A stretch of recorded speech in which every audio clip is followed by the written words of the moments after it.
We've got the CEO of Technology Foundation Berlin with us, Nikolas Zimmer. You're coordinating the next industrial revolution, so to speak, for the German Startups Association.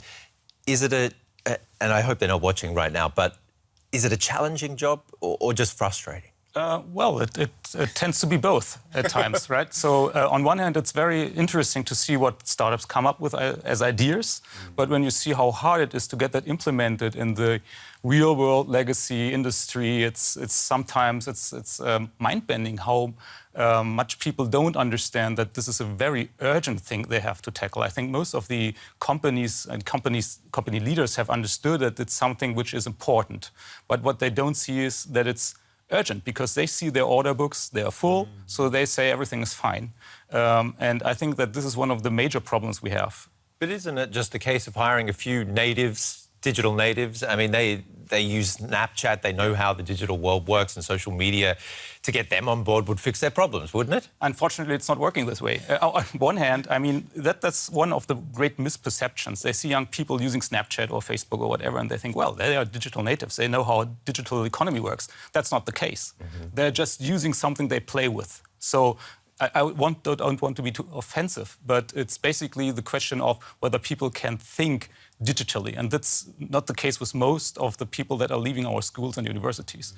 Second problem is a cultural problem. If you bring startup people into legacy companies, every startup thinking will die within hours or at least days, because the culture of German companies is very incremental.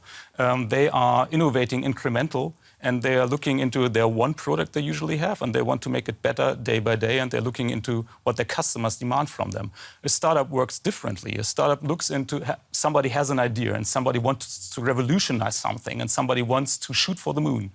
And so they're doing everything which is necessary for this, and they are tackling problems from different sides. So they will come up with one idea, it's not working, do the next idea. That's the pivoting we're always talking about with startups. So they have a very different mindset about how to come to a product which is working on the market. Okay, well, let's get to that, back to that revolution in a moment. Back to you in a moment, Nikolas. First of all, let's look more into the industrial side of things. So, Nikolas, it all sounds very smart, but just how many companies are actually following the lead of these select few? Am I right in saying that it's just a select few that are managing to get ahead in the digital world? Definitely. I would say 5 to 10% are really in the top tier. And then there will be like 10 to 15% who try to keep up. And I think the broad field is basically still waiting what comes. We did a survey in Berlin, and this is basically the same numbers we got there. Wow. Doesn't it also make it hard that the internet speed in Germany isn't the fastest? You'd think that Germany would be right up there in the ranks, but if we have a look at the numbers, internationally, South Korea has the fastest web.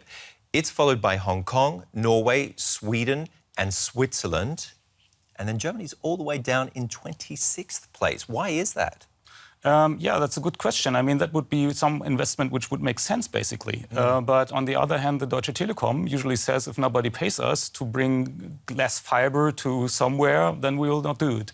So I think this is one of the biggest issues we have to tackle, bring connectivity to the company so they can really work on a real-time basis digitally, because you can't work on a real-time basis if you don't have strong broadband. How else can Germany draw on its strengths? It's got this strong backbone of SMEs, some amazing firms in niche markets. What can it do to get ahead or keep up, at least, in the digital race? Well, I think on one hand, yes, we have world leaders, and they have a distribution network, and they have an image which is very important, even in those digitized times, so they can draw on that. And I think that we have to return to the idea of being tinkerers, of solving problems, of tackling problems from different sides, not too much concentrating on that incremental process we learned over the last 100 years, but going back to Werner von Siemens or whatever you want to pick. Great advice. Thank you very much. I hope we see some change. Technology Foundation Berlin CEO Nikolas Zimmer, thank you very much for coming in. Thank you.